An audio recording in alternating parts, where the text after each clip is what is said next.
Dieva miers un žēlastība, lai arī mums ikvienu. Un ieklausīsimies vārdos, kas arī rakstīti mūsu dziesmu lapiņā. Un tas ir viens no tekstiem, kas paredzēts arī pēc tādas lielas kristīgās baznīcas svēto rakstu lasīšanas kārtības.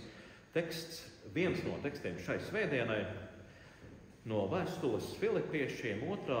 nodaļas, kur, kā varam lasīt, tā ir teikts, kur vien ir kāda aizstāvība Kristu, iedrošinājums mīlestībā, kopība garā,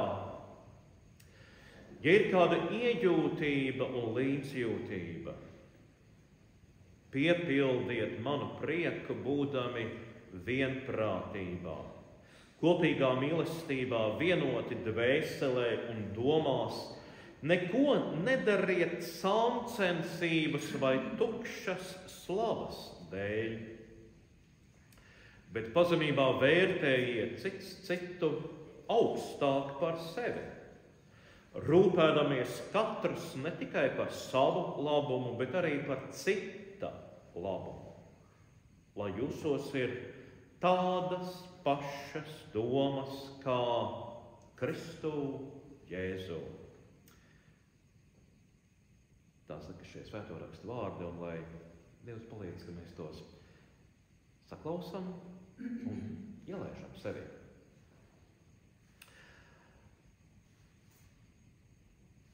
Ziniet, mēs visi domājam, vai ne? Un cilvēka viena no tām lietām, kas atšķir cilvēku no visiem pārējiem, ir tieši tas, ka mēs domājam. Ja? Un tas mans jautājums pašam pret sevi, un droši vien arī pret mums visiem ir, vai mēs padomājam, tieši par šo jautājumu, vai mēs padomājam, ko un kā mēs domājam. Ja? Kāpēc es to prasu? Tas tāds abstrakts, dīvains varbūt jautājums, vai ne? Bet, ziniet, kādreiz ir labi aizrakties līdz cēloņiem tam, kas ar mums notiek. Un tas nebūtu nav vienkārši. Tas nebūtu nav viegli, un nebūtu ne visi cilvēki šajā pasaulē to var izdarīt. Protams, pat tikai retais to var izdarīt, un arī es nekādā gadījumā negribu teikt, ka es saprotu to, kāpēc, kas ar mani notiek, vai ne, un kāpēc, kas šajā pasaulē notiek, bet tas jau nenozīmē, ka nevajag meklēt, ka nevajag, tā sakot, censties saprast kaut ko vairāk un kaut ko dziļāk. Lūk, un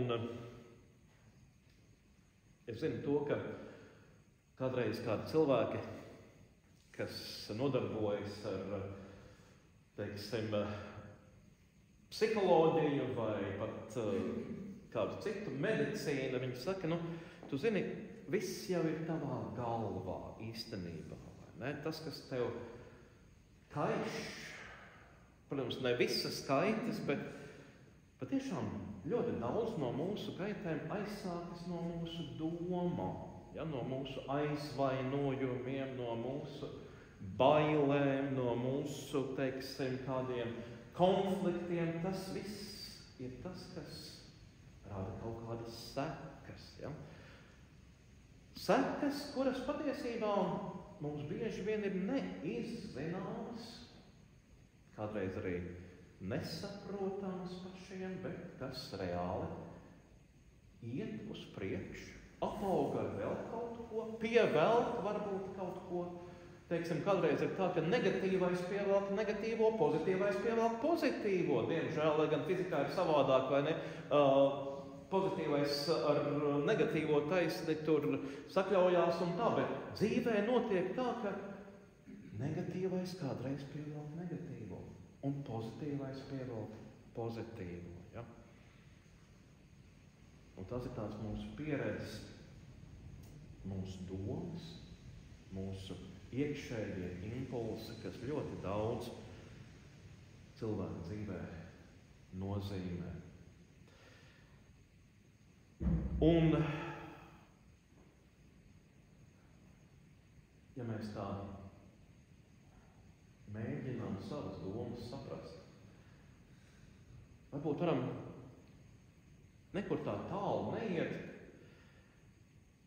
ne par kādām lielām, globālām pasaules lietām varbūt šobrīd nedomāt, bet vienkārši atcerēties šo rītu. Ja? Mēs droši vien, ka piecēlāmies un domājam par to, kas šodien ir jāpaspēj, kas ir jāizdara,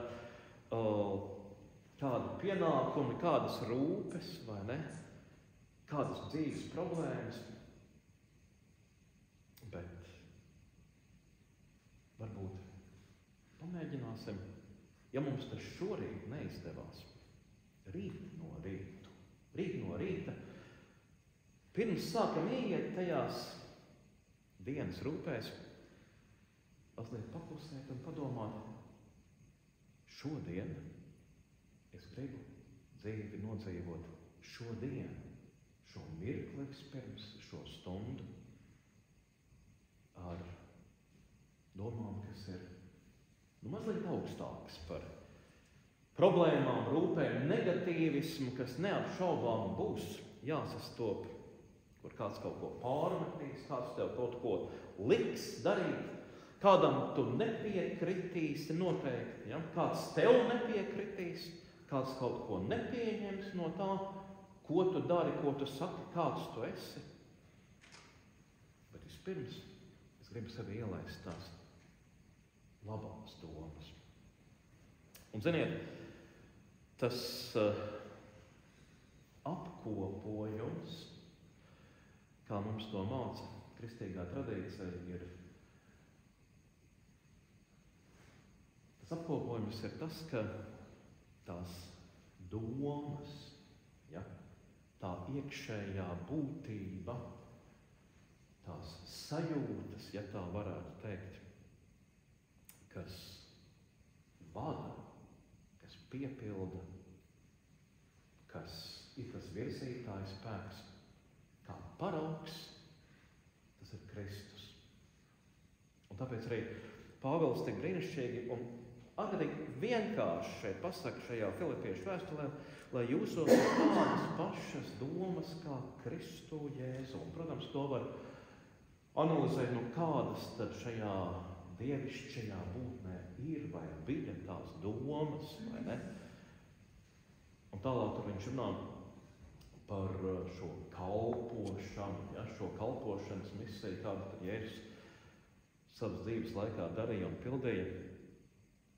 Bet pirms tam īstenībā jau ļoti vienkārši, ja? Iedrošinājums mīlestībā, kopība garā, iejūtība, līdzjūtība. Šie vārdi, ko šeit lasām, tas piepilda apkārtējos. Kā šeit Pāvils saka, piepildiet manu prieku, būdami vienprātībā, kopīgā mīlestībā, vienoti dvēselē, domās. Neko nedariet sāncensībā vai tukšas slavas dēļ, bet pazemībā vērtējiet cits citu. Ja? Ziniet, viens no tiem mūsu ikdienas tādiem ļoti biežiem dzīves elementiem ir tas, ka mēs ārkārtīgi vērtējam patiešām citu. Un, jā, kā to ļoti labi arī parāda tā realitāte mūsu, ja tā var teikt, mēdījos un tajā pasaulē. Cilvēku attiecībās patiesībā ir tā, ka mēs meklējam viens otrā cilvēki, tās skabārgas vai kā mums pašiem šķiet baļķus. Un tikko kā tu ieslēdz rādio vai atver ziņas datorā, tad pilnīgi noteikti uz cilvēku, kurš to izdara, gāžas tādu, tiešām bieži vien negatīvisma gūzma, ja tā varētu teikt. Un tur tās pazemības ir ārkārtīgi maz, un man šķiet, ka pazemība ir viens no tiem vārdiem, kas cilvēkiem šajā laikā liekas tādi ļoti dīvaini, ka kam tāda lieta vispār ir vajadzīga, vai nekas tas vispār tāds ir. Tas ir pilnīgi kaut kas nepiemērots šim laikam, bet tās attieksmes rezultāts un auglis laikam jau ir tas pasaulē, ko mēs redzam šodien, ka mēs nespējam viens otru pieņemt. Un vēl vairāk, vai nespējam kādreiz viens ar otru runāt, diemžēl. Ja? Un no tā arī domas mūsos ir kādreiz nepārāk gaišas. Es teiktu, bieži vien haosā, nekārtībā, neskaidrībā, pašiem ar sevi. Un ir tik labi tādi brīži, kad varam sakārtot savas domas. Ja? Nomierināt savu dvēseli, mazliet atslābt un būt mierā. Atslābt un būt mierā arī šajā rudenīgajā svētdienā, kad man šķiet caur šiem vējiem lietu arī daba tomēr tā ir atslābusi mazliet no tā vasaras plaukuma un iet kādā citā aktivitātē, un arī mums ir jāiet vienā citā aktivitātē un jāpamaina savu domu spriedzi.